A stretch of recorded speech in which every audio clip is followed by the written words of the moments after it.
Speak on the mic.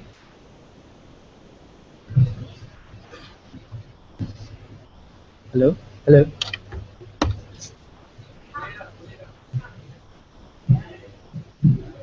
Hello?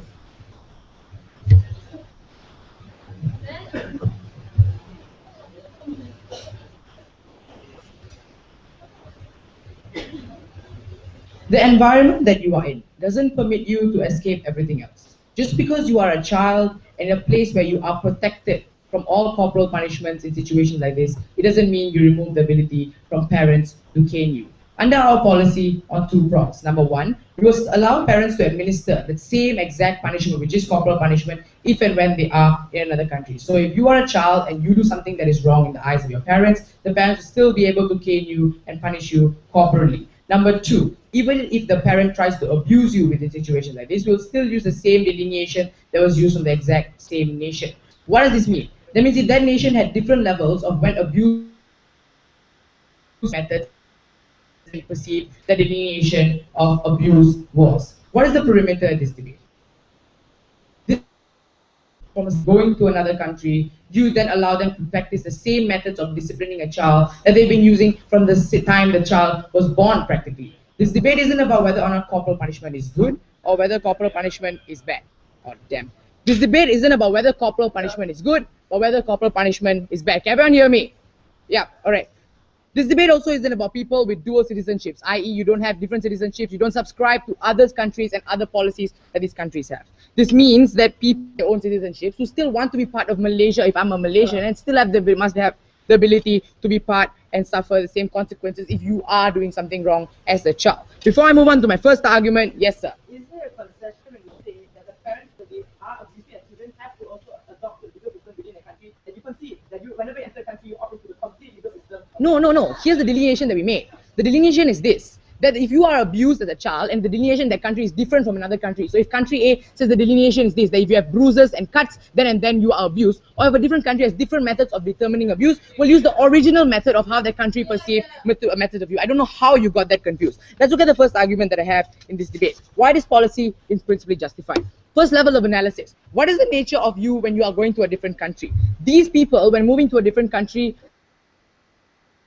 permanently, who don't want to be a permanent citizen of that country and don't want to subscribe to the exact same principles that an American citizen has if I'm a Malaysian in status quo. Even if they become a permanent resident, they still maintain their original nation citizenship, then and therefore it proves that they still want to be a part of the original nations. People in other nations, for example, if we were talking about Malaysia, are still treated like Malaysians in other countries. That proves that you are not a different person whenever you leave your nation. You're still a Malaysian, you're still Indonesian if you subscribe to your original citizenship. Sit down, don't get the same POI. Let's go examples of when you're still treated as a Malaysian, although you're in different countries, proving that you don't have to subscribe to all whatever the country says within that law. Firstly, you're placed at a different embassy when it comes to problems you have with status quo. You are different, you are segregated, and you're put in a different situation because you have different problems and different legal systems on how you solve problems. Number two, you have different identity cards. In education systems, for example, number three, you aren't placed in the same groups while taking an exam within that particular nation, right? Or number four, when you go to airports, there's domestic and local things. And this proves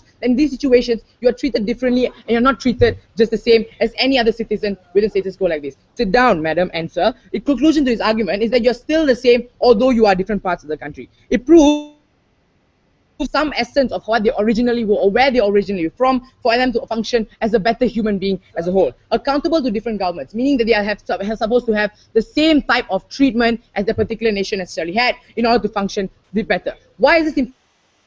Because when it comes to a child, you can't discipline your own self. You're vulnerable. You're different. You're immature as age perceives you to be. In situations like this, you need to follow the exact system as you were followed when you were a child. Why must laws about children be exactly the same and quantified into this group of situations like this? Why? Number one, laws between nations of children regarding children's rights or children's care are significantly different from nation to nation to nation to nation. That means that if you're a child from a different nation, if you go to another country, the laws are significantly different. But why not adults, right? Because that's what they're going to question. Why not adults and so on and so forth? Because laws for adults, when you commit a particular crime or particular punishment or something you do wrong, is more or less the same throughout all other nations within status quo. Something important to recognize, something important to understand. No, thank you. Children need to be treated the same throughout. Why so? corporal punishment or not is irrelevant. Side government is going to argue that whether or not you use corporal punishment or whether or not you don't use corporal punishment, your child can still be a perfectly good child in the eyes of the parents. What is the problem is when you change and make that transition, that is from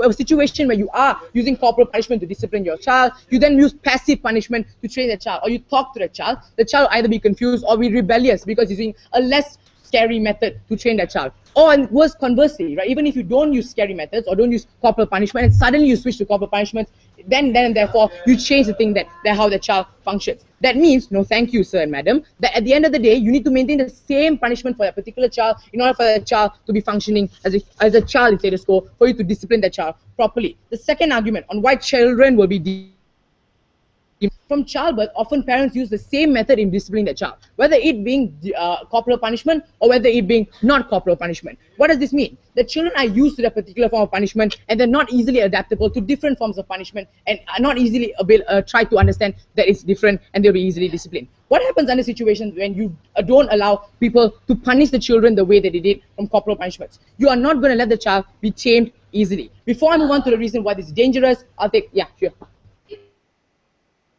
Are so scared that their children may suddenly run wild when they go to another country. Why did that country in the first place? Look, there are so many other benefits they're going to. I can't forsake my child because I don't want to punish my child. I want to still punish my child for the millions of other benefits that you can get from going to another country, right? If I can get better job opportunities, if I can get salary, that doesn't mean I still can do that. But in any case, we think that's important to understand. Why so? Because firstly, when it comes to taming the child, it's important to understand that you have to use the exact same method when it comes to the child from what you have been using when the child was basically born, right? The child has been used to that punishment. The child understands and is able to translate discipline through pain and through corporal punishments, something that you've been using since the child was born. Number two, it doesn't make it look like another nation is seen as an outlet for escape. It doesn't make it look like the nation is allowing you to escape from all other punishments that the child would necessarily face. But the third reason as to why this is problematic under their case is that you don't demonize the nation or the original nation that the person was from. Why so? This is important because when it comes to the child trying to become wild or trying to not be tamed easily because you still can't punish him the way you intend to discipline your child, then you look like the nation is being wild. You look like people from the nation are crazy. It looks like the people from the nation are necessarily dangerous in nature, which is why it's important to understand that different people have different methods of punishing and disciplining children. That method is important, integral to the child's development, and if you want that child to develop as a proper human being, you must understand that the punishment must be carried out throughout, and you cannot be changed just like that because children are easily manipulated and easily confused. We are very, very proud to propose.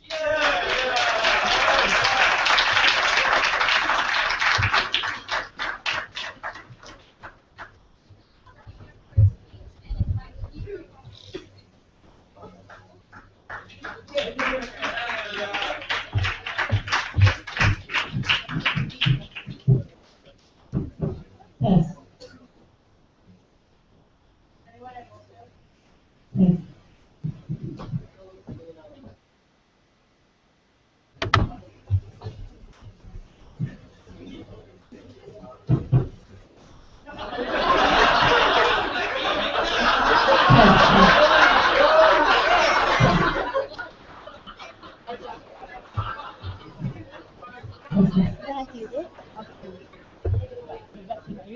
You guys can hear me, right? It's okay if I don't use it.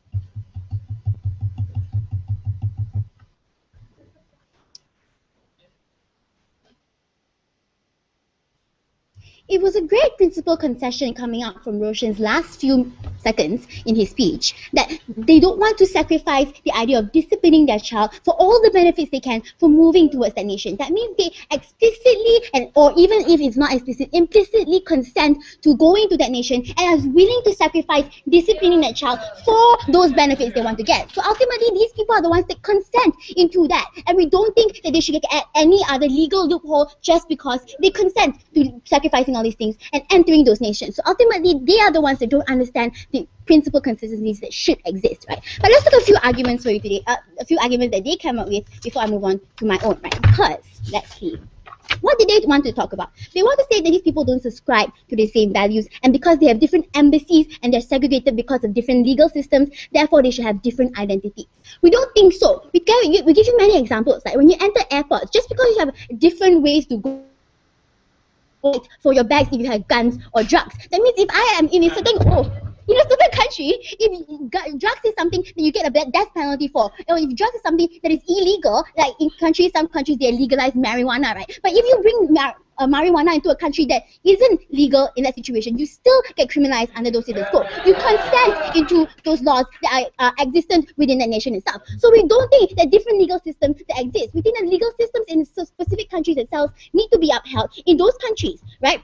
But even if they are accountable to different governments and all these kind of things, we're going to explain to you in my speech later on how this consent is something that they consent into the social contract that exists within another country. And this consent means that they have made an informed choice to enter. You can never sacrifice another country's legal system, another country's harms towards those countries, just because you want to practice your culture that you think is right. Sit down. But the idea of them wanting to discipline their own children, and the idea that that they want to discipline their own children, and how children have different ways of understanding, how you confuse the child, and they have different ways of adopting to punishments. But understanding that this country doesn't believe that is something that is harmful, there's something that's beneficial to your countries. When the child enters into education systems, when people around them see the beats and slashes on their hands, that's when you ultimately demonize those cultures from the grassroots level. So people around these children, people around these other parents will ultimately demonize them, even if you don't have a legal loophole in that situation. So your demonization point still happens on your outside, but it's even more harmful because children around them will start to demonize India's culture in that situation, or any other person's culture. So you ultimately still harm those demonizations of culture on your side. But we don't demonize you on our side, because we tell you that you have to subscribe to different legal values when you enter that system, and that's a very fine line that we want to draw on our side, right? But the idea of taming the child in this situation, we think that children is better off if they actually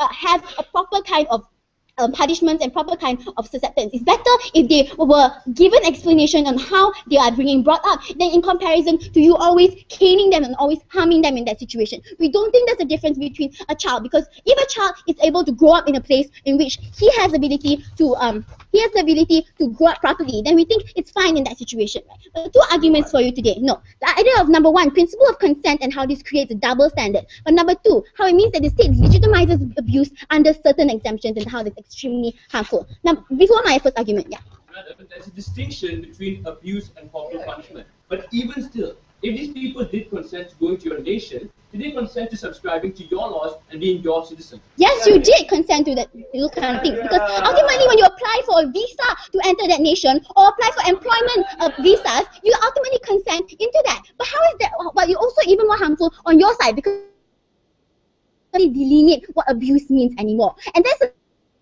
a lot of people to abuse their child but say, no, it's okay because it was just corporal punishment in those situations. Number one, the principle of consent and how it creates a double standard. Because we tell you that in this situation, it's explicit consent. How is so? When you apply for a visa, when you actively enter that nation and get a stamp on your passport, that means you inherently make what are the benchmarks to informed choices, right? Number one, you have a plethora of choices. Number two, you have full knowledge of what you're getting into. And number three, you have the ability to opt out. So understanding that they can go to any other nation that doesn't agree with corporal punishment, understanding that they have the decision to make on whether which way they are willing to sacrifice and what trade-off they're willing to make. That means that this decision is consent into that specific nation. No. But even if it's not, explicit consent, right? We think there's implicit consent in the way they exercise their rights within the nation itself. So the implicit consent still exists. But number three, when you opt into a certain state, that state is liable for the actions that are committed against you as well. That means if you are being robbed in a nation, you go to the police station and the police station protects your rights. That state is also liable to the things that happen to you.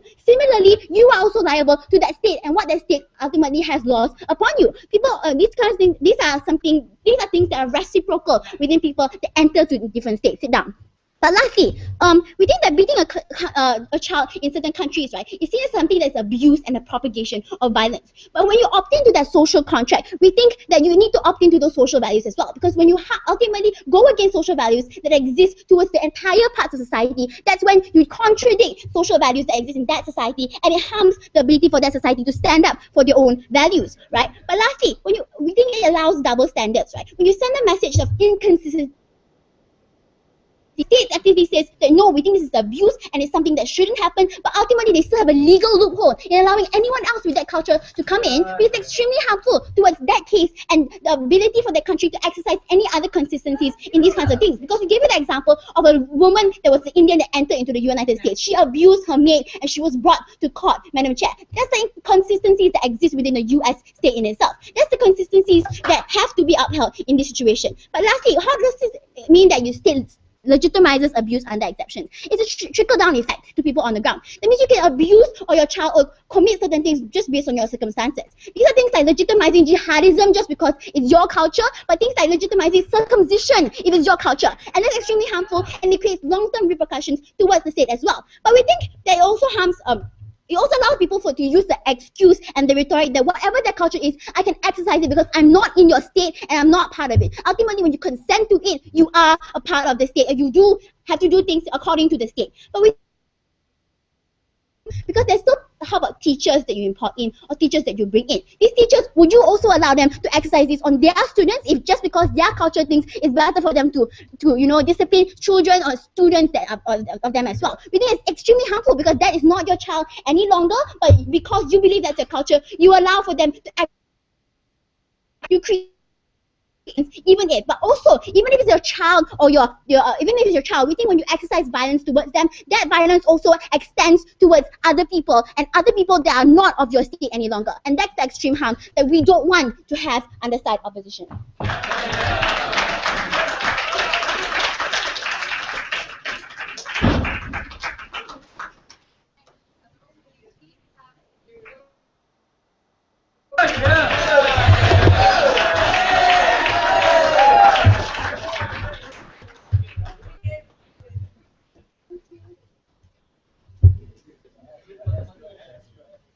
Having to make an Hobson's choice is not something government will stand for.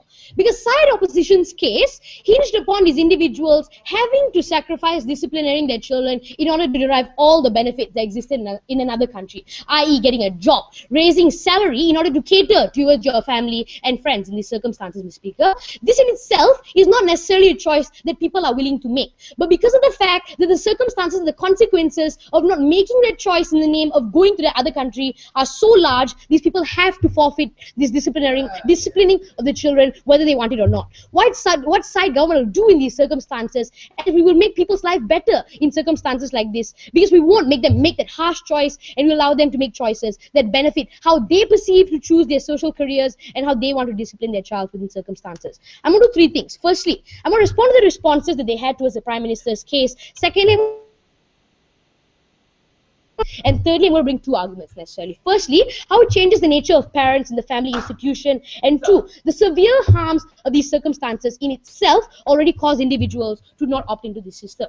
But no thank you. First response, because there are three responses towards our case. Firstly, because even if you don't subscribe, other examples already allow you to do this, right? They dismissed our examples about how airports in itself already distinguish individuals within societies in itself. But then you try to tell us, you know what, drugs are illegal. It's illegal in certain countries, and when you go to another country, it's necessarily condemned and it's necessarily not seen as legal. The problem with this is drugs aren't essential tools in taming your children. Drugs aren't essential tools in making your children and grooming them into becoming individuals who are respected within society. drugs are recognized as individuals, drugs are recognized as things that are taken by individuals because the state legitimizes it. So we think there's a severe benefit as to these circumstances, Mr. Speaker, because that disciplining your child in itself is already something the child needs to adapt to and can only adapt to once. There's no response to this whatsoever. We think it stood. But the second response that they had was discipline, because they tried to tell us that, you know what, when your friends see cuts and bruises on you in school, they're already going to call it abuse. Should we change and pander to people and construct our laws based on what society thinks? We don't necessarily think these are minute harms that they try to portray. But even if still, the social norms will already exist because it's legal and because it's already quantified as not abuse. People will learn to understand that this is how we discipline our child back from where we came from. At the end of the day, you have to respect it whether you want to or not. But the third and last response, right? Because they try to tell us, you know what? Sit down. Because they try to tell us corporal punishment is bad. You shouldn't tame your child in a way because certain states already legitimize arguments against corporal punishment as a whole.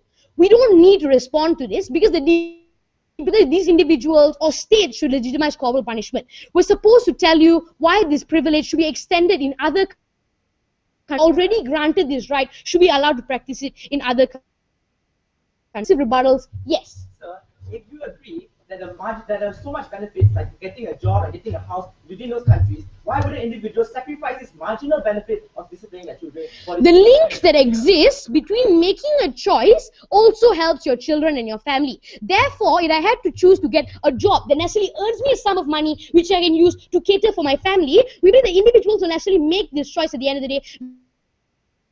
One sacrifice disciplining their child. We think that this is an unfair choice that they have to make. It's a choice that they don't get to make at the end of the day, Mr. Speaker. But the first rebuttal towards their case, because they have only argument, or their two arguments. Firstly was consent and how individuals actually consented into this, and two, because they tried to tell us there was double standards and beating already seems abuse. Firstly, consent, because they tried to tell us these individuals consented to full knowledge. No, we think they must have even chosen in the first place, because you wanted to in your family wasn't that consent. It wasn't that choice that you implicitly made. We think we need to lower the bar for individuals within our society to get both sides of the cake, to be given both parts of the both parts at the end of the day, Mr. Speaker. We think that that's fair for these individuals, considering they weren't given a choice in the first place. Sit down, I just took one. But second argument, because they tried to tell us, well, now it hinders abuse in certain circumstances, because certain cases dictate that abuse happens because society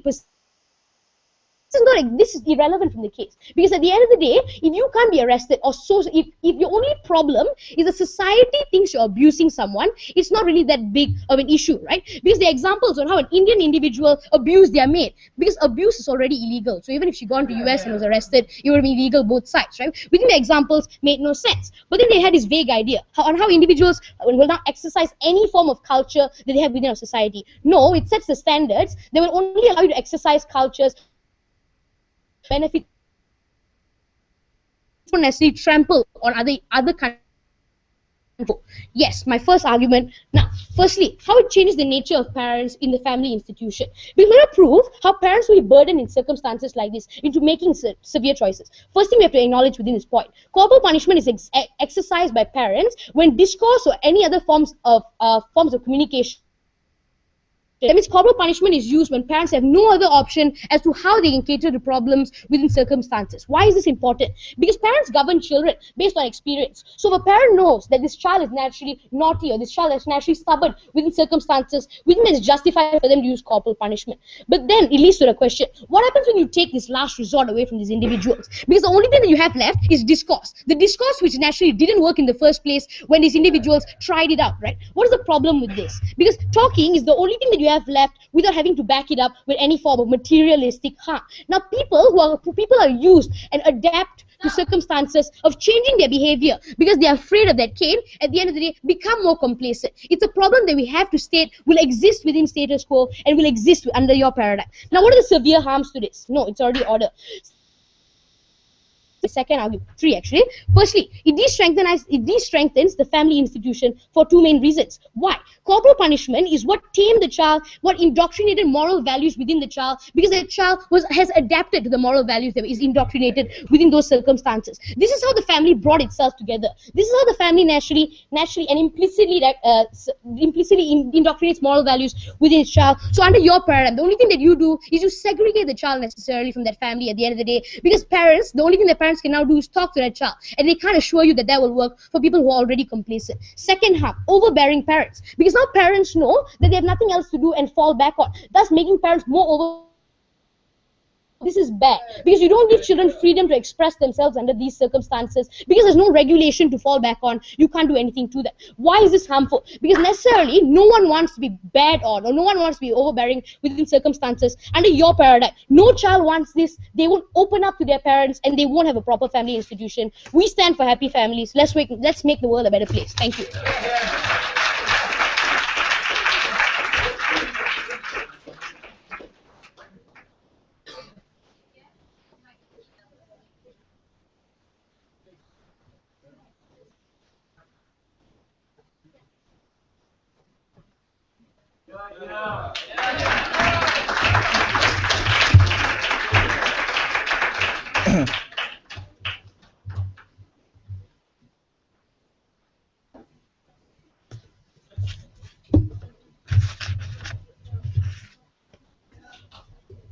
Huh?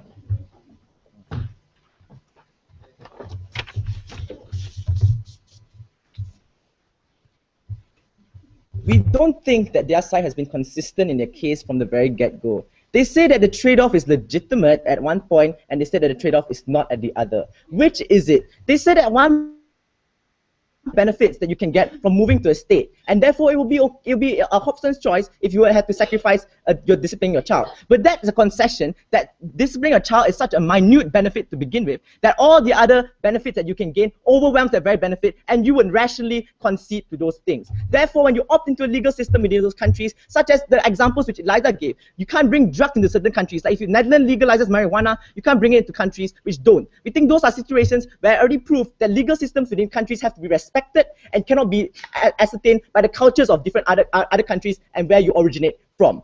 A few rebuttals before I move on into my case. Number one, the PM's coming up with this idea that you are able to maintain your original citizenship. Yes, we agree that citizenship is important, that everyone has a nationality. But what's different here is the culture. We think that the state, every individual has the ability to express their culture only in ways which do not contravene the laws within the country. And this is recognized because of the very fact you can't do certain things like smoke in countries which don't allow you to smoke. You can't do certain things like have abortion in certain countries which don't. We think these are certain legal systems within those countries which respect the very culture of the society itself. You as a country, you as a citizen, cannot impose your will upon the country by saying that you should make an exception for me because I came into your country. Because it doesn't make sense. You opt into the country is providing you with benefits now. Why should the country ever give you an exception in this case where you never even provide anything back to the state? We don't think that's a legitimate argument for them to begin with. Secondly, the idea that the child be demonized because you have different child laws in different countries. Look, if the child laws were so perfect in your origin country, why do you have to move to that different country to begin with? We think that's something they never really clarified, right? If there's so much benefits of disciplining your child, and if your child becomes a demon when you move to another country, and if you love your child that much, just remain in your origin country. We don't see why that's such a problem in today's debate. But look, they said that they want to move to get all those benefits. That's a trade-off that you have to sacrifice if you want to move to those countries. We think that's already recognized under those circumstances. Thirdly, they said you demonize certain nations. Look, we don't demonize those nations because we don't punish the countries, we punish individuals who break the laws, not punish. You demonize the nation which you allow individuals to go into because you say that my culture is more important than the legal system of your nation. My culture is above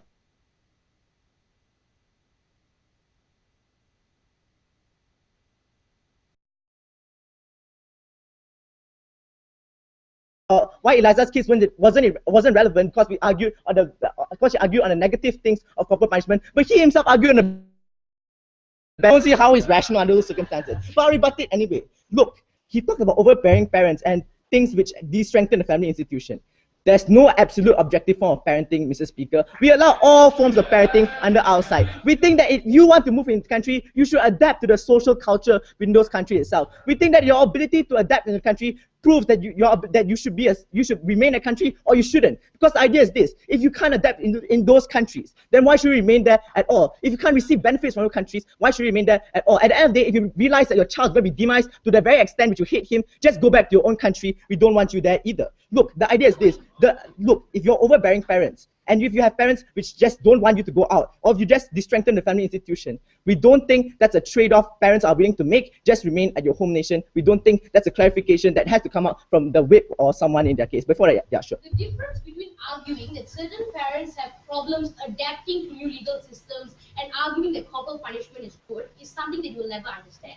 But then you're also arguing, under your case, that these individuals should stay in their own country because going out to another country is just something bad. Because you're saying that all the things within their own country is so good. They have perfect child laws, perfect child education. Why do you have to move to another country if everything is perfect to begin with? And if at the end of the day you're just going to hate your child even more if you move to another country? That's something that we have to respect. People only move to that country if they believe that the country they come from is shit. The country they come from is no use. That's when they move to another country because they can receive more benefits under the situation. That's why they can love their child even more. If you move to another country, you are already agreeing to adapt to those countries and their cultures itself. What's my argument for today? The impacts on the legal system if you allow this to stand. We have to understand that laws are collective morality within the society. Laws are a reflection of the social values within the society. It's made by the legislation and interpreted by the jurisdiction and all those things, right? So they reflect the consensus of individual ideals on how best they can educate individuals within that country itself.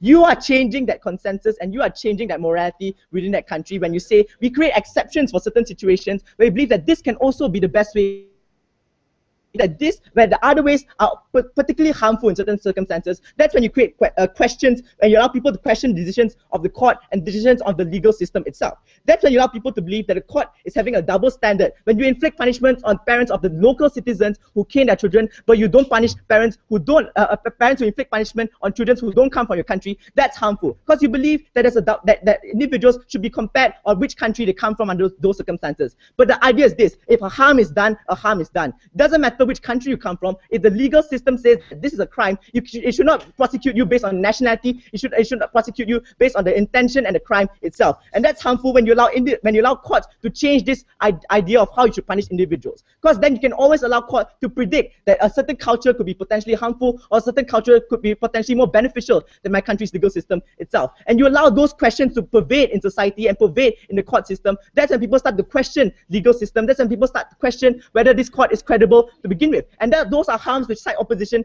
doesn't want to stand for in today's debate. Because the major harm is this: when individuals are constantly allowed to question whether this law is okay and this law is not, those things are already okay in society today, but your side legitimizes those points of view, legitimizes that these things are particularly harmful in society, and the collective morality should not be something that we consent to, but is something we could constantly question under those circumstances. And that's particularly harmful, because the major harm is this: at the end of the day, individuals can no longer respect the court's decisions. Individuals no longer believe the court's decisions are absolute, because there's no longer an objective form of punishment towards a crime. Punishments towards crime now become on the basis of what nationality you come from and not what crime you do under those circumstances. And that's particularly harmful of the legal system within the country itself.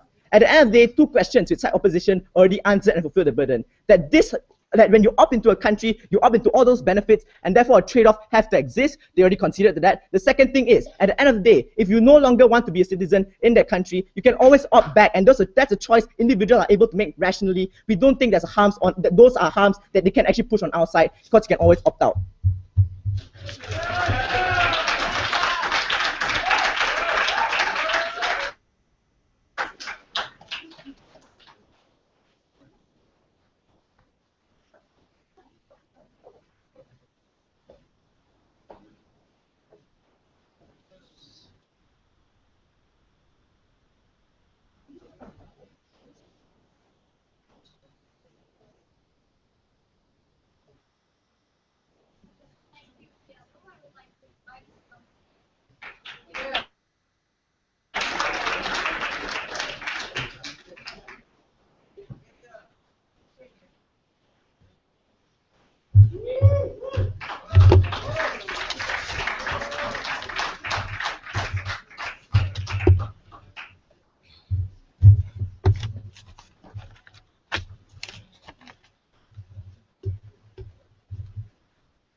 A parent doesn't want to hate his child. He has to. And he will do because he has been permitted to. Different parents discipline their children with different methods. The laws you subscribe to are the deciding factor.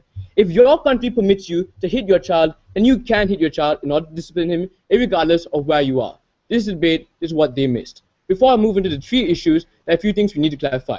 Firstly, second speaker was very dismissive of the first points we gave, and they only gave us one-liners. This isn't enough to refute what we said, and isn't a good response. So the first issue that we have on consent, and whether the element of consent is still being valued. What they told us here is that when you give these people an exception, you create a double standard, meaning one person can choose in another country, but the choice isn't the same in a different country. There are three levels to this issue. The first level, your double standard is premised on the notion that the way you discipline your child can be objectively quantified. The two questions we need to ask in relation to this. Why is there an objective way to decide the correct consent? Because of two key reasons. Firstly, because the factors that led up to you actually making the choice is different. In your own nation, the factors that led to you using corporal punishment is because you were given the limit. This different, the law was different. Because this, a different upbringing would warrant different methods of disciplining. But the second reason to this question, that your consent in your nation caters only to you. That your objective standard of consent, the one that is correct, caters to people in that nation. It doesn't cater to another person coming in. Because it isn't fair to everyone, you can't have it as an objective standard that caters to every party differently. This is one that you choose onto the people, you decide for the people. The choice caters to everyone, not you. The second question in relation to this issue, on is this still a double standard? And we say no, it isn't a double standard because a double standard only exists when something is unfair. If something unfair is when you don't have choice or control, then your side is being unfair because you're choosing for the people to subscribe to only what you think is right. No, thank you. Sit down. The second issue, will have to be liable to the state. Well, and that's an informed choice. They are made aware of the laws that are apparent. They don't have a need to be aware of the societal norms. Societal norms meaning that in our society, our culture dictates that you can't use corporal punishment to hit your child. That's two reasons why this isn't correct. Because the information is irrelevant to the actual process of disciplining the child.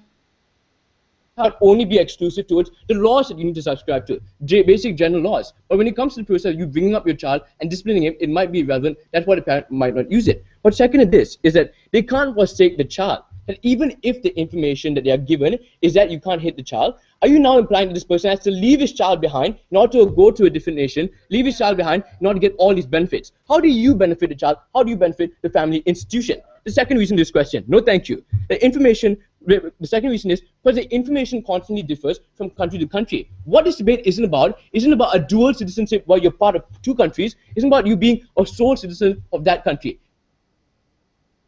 Because the information quantity differs, it's harder for a person to adapt and stay true to only one form of information. You can't expect him to follow that.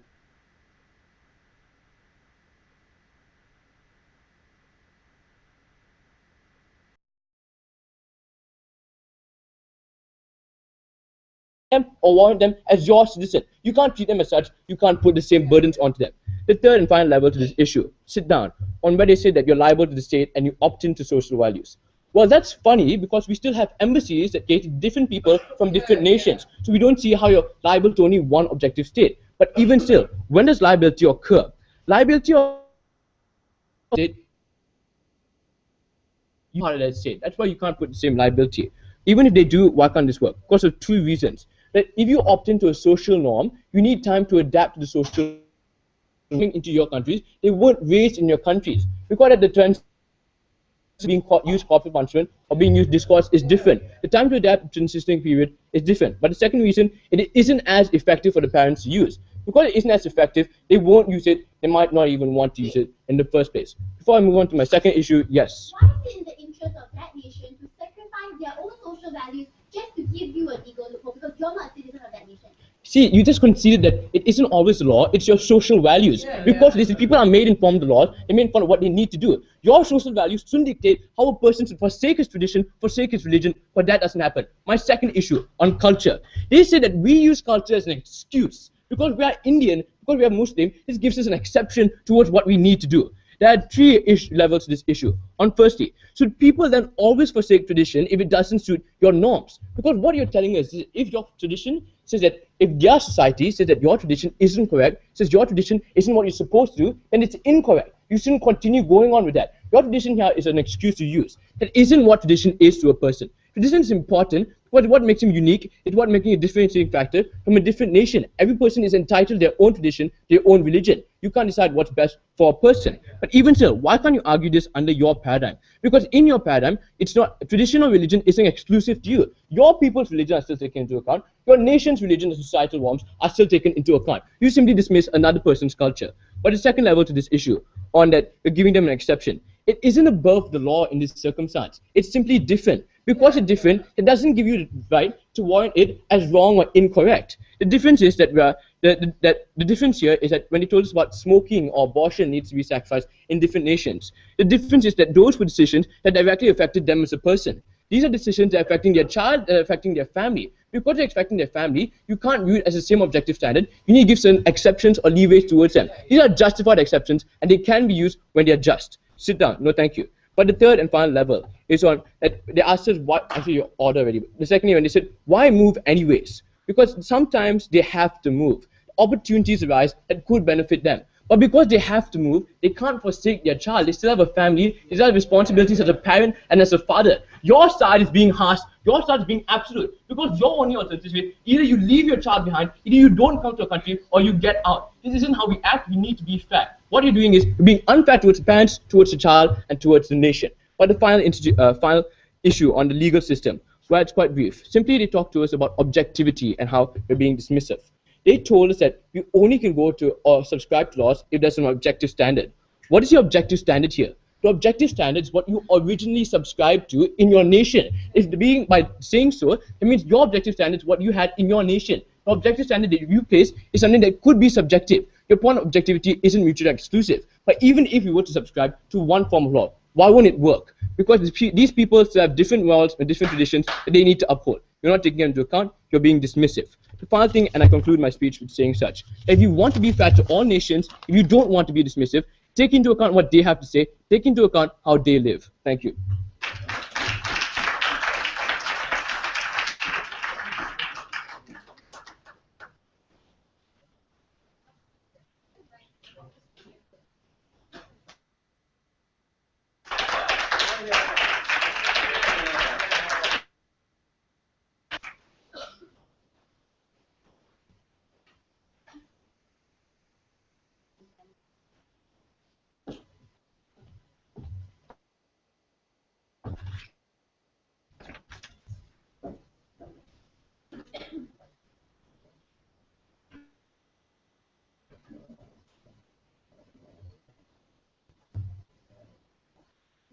Right.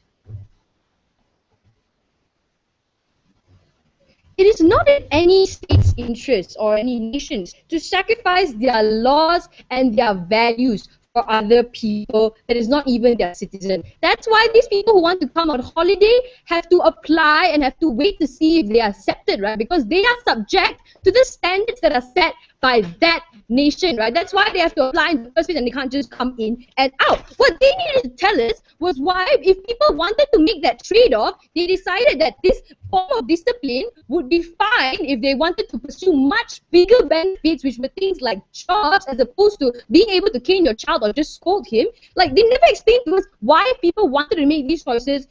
It was wrong, right? There were three questions we needed to ask ourselves in this debate today. Do people and laws set in the country? Secondly, should personal culture determine the validity of your actions? And thirdly, what are the repercussions in these societies?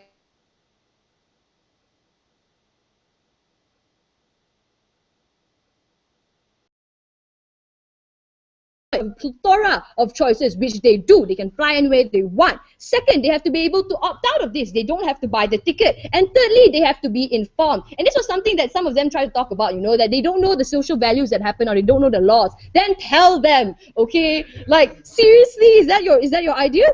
Okay, but anyway, considering that we have these three pillars of rational choice here, what did they talk to you about on the idea of consent? They told us that they didn't have to consent because they weren't a permanent citizen, that they have different embassies. But we think that that's not true, right? Because they still consent to things like the social contract theory, where the state is still liable for you. For example, if you are raped in the corner in that particular society, you complain to their police station, right? You don't have to fly home, go to the Malaysian police station, and then only say, "Hey, I was raped," right? If they want to establish that they are not connected to that state to that country in any way, then these people also have to reject any forms of help. They have to reject the food that they're given in that country. They have to reject the housing that they're given in that country, and that's obviously not something that these people are willing to give up, right? But let's look at the other idea that Kishan tried to bring up here after the first question. There was a Hobson choice that they have to choose one, right? But considering that the 3 pillars of rational choice are already there, we don't think so, right? Because certain people do believe, right, that it's a necessary trade-off to increase the value of their family life, as opposed to just staying back somewhere where they could maybe not have the right jobs but still be able to claim their child, right? If people can make these choices, we think that you should allow them to do so, because they told you need to compare these objective standards, right? But this is where Evan's idea was really important, that you need to start criminalizing things based on the action, the intent in it, and not necessarily where you're from, right? Because a certain action is not more wrong or less wrong because I'm Chinese or because you're Malay, right? They never explain, they never properly engage with the idea of consent and why people can always choose to not subscribe to your laws, and that's why they lose. But second idea, right, on whether or not personal culture should determine the validity of your actions. Before that, anything? And we have halal and non-halal restaurants in other countries that already recognize different cultures and exceptions to your culture. Why can't you extend this liberty when they actually need it? We recognize these different cultures because it's not illegal for you to eat pork or not, okay? But let's look at this answer, right? Should personal culture determine the validity of your actions? Because Eliza gave you a huge example, right, on how, like, in some places it is illegal to circumcise yourself, and it's definitely illegal to have jihadism, right? But there are some people, Muslims, who are brought up in the US by very conservative parents who tell them jihadism is okay. Do you then allow these legal loophole for these people who are brought up with these values, even though they were living in a country that does not subscribe to these values? That is the loophole, and that is the slippery slope that we have been talking to you about this whole time, that they never properly engaged on, right? But what was the idea on this idea of personal culture? They told us that children should always be able to be disciplined, right? And they need the same punishment or else they can't adapt. We think that considering the children, they're always changing, they're always developing, they are so very impressionable, which means that we think they'll be able to succumb to these different changes. In fact, we think that they'll like it, right? If their parents start trying to talk to them more, if their parents have more of incentive to rationalize the things that they do, as opposed to simply beating the discipline into them. I think it's even better in our side, right? But let's look at, like, the things that happen when this personal culture moves into another, right? Because we told you the propagation of violence extends to more than just your own child. It extends to the people that your child interacts with. If this child goes to school, if this child goes to the mall, people, and they go up to the child and say, hey, you should really report this, but the child has to reply, no, it's actually okay in my country. What's going to happen then? This validity of the violence seeps onto the other children, right? And the state cannot have a concrete say on what exactly they believe is right or wrong, because they're still allowing some people to do it for God knows what kind of reason, right?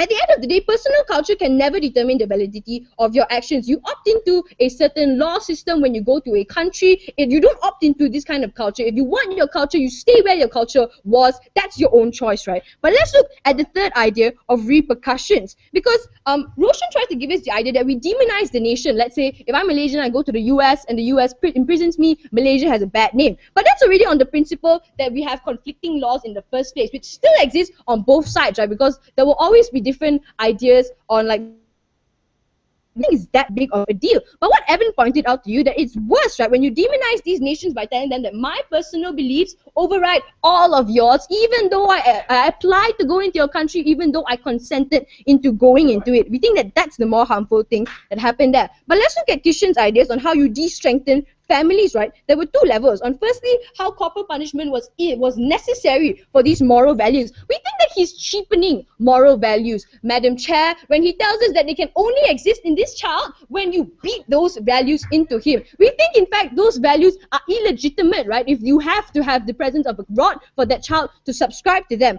We think that, however, on the second idea of how this makes people overbearing, we don't really understand, right? Because it's much easier to be overbearing when you can stand next to that child and be like, beat, as opposed to having to be able to rationalize why you don't want your child to do certain things. Because that's what's going to make this child be able to understand, right? As opposed to beating him, saying you shouldn't eat sweets at night, you should tell your child things like, don't do it because you'll be hyperactive, you can't go to sleep, you need to have energy if you want to go to the theme park. These are the kinds of things that we incentivize that they don't, right? But like, what are the repercussions that we talk to you about? Because we told you that laws are reflective of these social values, right? But you create a huge double standard and a diluted message in that state when you allow certain people to do it for certain reasons, right? It's a bad precedent in the future, because some people, when they have their cultures, they will be asking, why can't I practice these cultures here? Because I'm from a different culture. My culture must be valid. It's never in the state's interest to change itself for someone else. Let's not do it just for people who they're talking about. Probably there even just for holiday.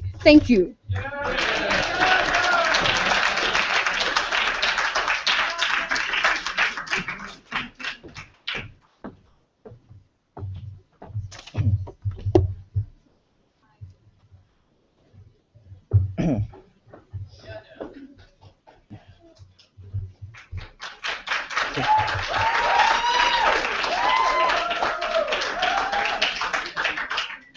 Three reasons why side government lost today's debate. First reason, there was a flurry of principal concessions towards our case throughout their whole bench. Let me name you some. Number one, they considered that the best way to educate their child is such a minute benefit compared to the various benefits you receive from opting into that state. But they never told you why that trade-off would not be legit under those situations. Because there are many times where you have to make choices, which you have to make certain minute sacrifices, but in order to gain so much more benefits under those circumstances. Why aren't those choices legitimate to begin with? We told you that those choices are legitimate, those trade-offs are legitimate. When you opt into a country, you opt into its legal system as well. That in order to adapt to the laws in a country, you have to be affected by it individually. This was a rebuttal towards our point when we told you about drugs and abortion and those things. Then we don't see how disciplining your child, which is your own blood and flesh, does not affect you individually. If it affects you individually, you have to adapt to the very laws. This is Sid quoting him verbatively, especially since their whole case paints the picture that they'll be so affected by this by the child if they don't get educated properly. These are reasons why you have to adapt to the law based on their very own characterizations to begin with.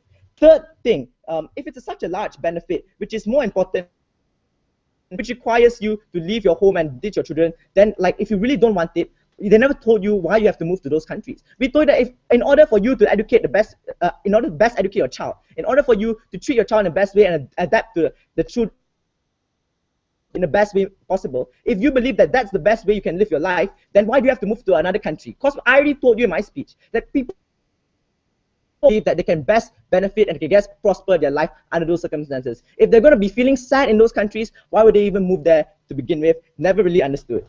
Second reason why they lost today's debate, they're extremely dismissive towards like a variety of harms we told you in our case standard by the court when they do this. He merely dismissed his argument in Sid's case by saying it's not a double standard when you're of another nationality. But that's a double standard to begin with. If you're another nationality and you're treated different within the court system which you opted into to begin with, we think that's a double standard that the court cannot stand for when you criminalize nationality instead of a harm which is based on crime and intent to begin with. But secondly, the second harm is that you allow a hierarchy of that an individual culture is more important than the country's legal system, which you weren't a citizen in to begin with. This is where a legal system is no longer binding on those individuals. The legal system has no longer have impacts on those individuals. In that very situation, then why don't these individuals continuously commit harms under those circumstances? The idea is this: if you opt into a country, you have to obey certain laws of those countries, even if they contradict laws within your own country. Because the benefit is this: that you receive resources from the state, you gain the law enforcement from the state, you gain protection from the state. The quid pro quo is at least you have to respect the laws made by the state itself under those circumstances. But third harm we painted,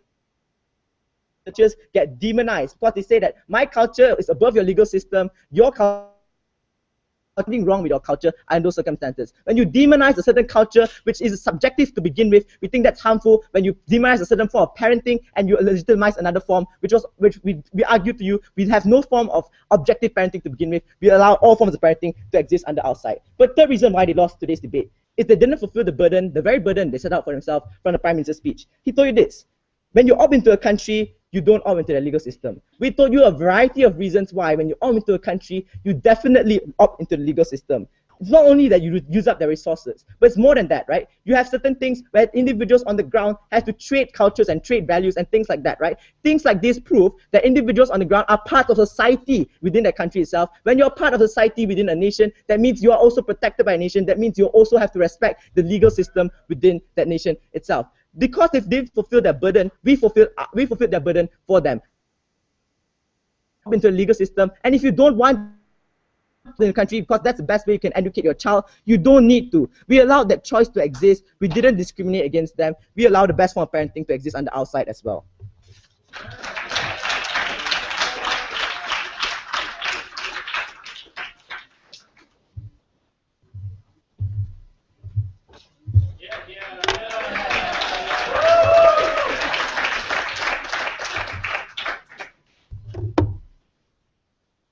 The problem with side opposition's case, there is a contingent upon one thing which in their own whip speaker they admitted was false. Because they try to tell us when you consent into another country or consent into the governing laws of a country, your consent is based on 3 pillars. And one of them was the Torah of choices. We can't expect for them to comprehend that you have choices.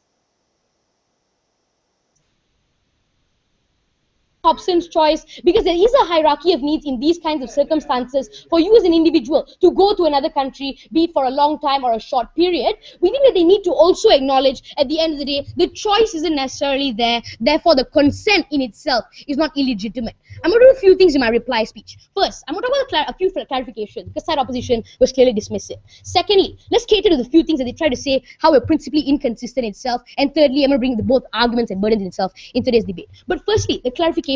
Firstly, people don't leave countries because they hate them. Because this was the crux of Evan's speech. He tried to tell us, we don't need you in our country. You just go to another country if you want to maintain your culture. This doesn't necessarily happen because cultural diversity already exists within large numbers of circumstances. That's why the POI was relevant. Because just because you live in another country, that doesn't mean you need to follow a set standard of rules and you need to follow that objective culture at the end of the day, Mr. Speaker. We think at the end of the day, even if we're making a legal exception for these individuals, this underlying principle already exists within the large forms of society. This underlying principle exists within people. But the second clarification, these are individuals, not citizens. That means they're not part of your social norms. They're not part of how you treat individuals within society because they're already exempted. Therefore, even if they're part of court cases, or even if they're part of Evan's argument as to how individuals naturally demean the court case, these individuals are different. They're not part of the court cases. Therefore, you don't change much. Because even if they do something or commit a felony within these circumstances, under the embassy of that country in itself. Therefore, their argument was irrelevant because they tried to tell us priority. No, we don't distinguish you and pinpoint you and give you circumstances and punishments based on who you are. We recognize you as an individual and we punish you based on where you came from, Mr. Speaker. That's the distinguished nature that we need to recognize. That it's unfair to punish a person because he came from a country, then actually give him a lesser form of punishment. We're not picking and choosing people. We're making it fair for all individuals. But the last clarification, because they tried to tell us that, you know what, this child also consented to going these areas. Are you going to pinpoint and blame the child for not adapting towards the system and blame it all towards that individual in itself? We think that's essentially harmful. But first, for the facts that they try to tell us, they were principally inconsistent. Because educating your child is minute. This is when they never listen to our clarification. Because we told you that in itself, when it comes to a hierarchy of needs, when it comes to you having to get a job, when your boss tells you to move to another country or your boss tells you and gives you a promotion at the end of the day, isn't necessarily a choice for you to stay in your country. Isn't necessarily a choice for you to abandon your own culture. People don't want to do this, but in the real world, people have to do this, Mr. Speaker. That is why their debate, that's why their case fell flat in itself. Because at the end of the day, when people naturally have no other option to do this, when does your case stand there? Because when people have no other option, when people did this out of necessity, are you still going to abandon them? Are you still going to force them to strict on objective forms of culture? But the second one, how it affects you individually. You also have to cater to the child in these circumstances. How is the child going to grow up in social norms? How is the child going to be affected? Because it's not permanent and because people are citizens, we don't care about your social norms. We need this child to grow up in a suitable environment. But our arguments, because the first, second, and even the third argument, surprisingly, stood at the end of the debate. Because we try to tell you, firstly, environment doesn't change who you are. Because at the end of the day, no matter where you came from or how you're brought up, explicitly explains how naturally an individual you become. We saw no response to this, and the only thing they could do, or the only response that came from that, you know what, you consented into these legal laws. Don't you know what, this environment necessarily is harmful. But demonizing is important because the image that you portray towards other countries in being wild, because you couldn't be tamed by circumstances.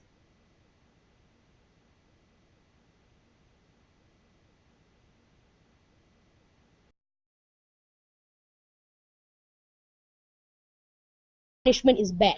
They never responded to our arguments. Their cases fall flat when these individuals had no choice but to leave the country with the beloved culture they naturally love. We're very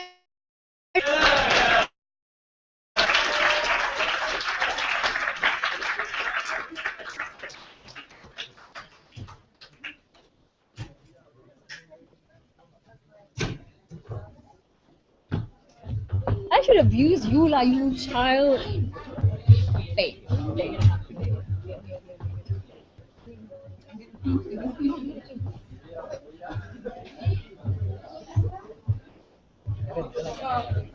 Like it, it's not nice. Can't do it.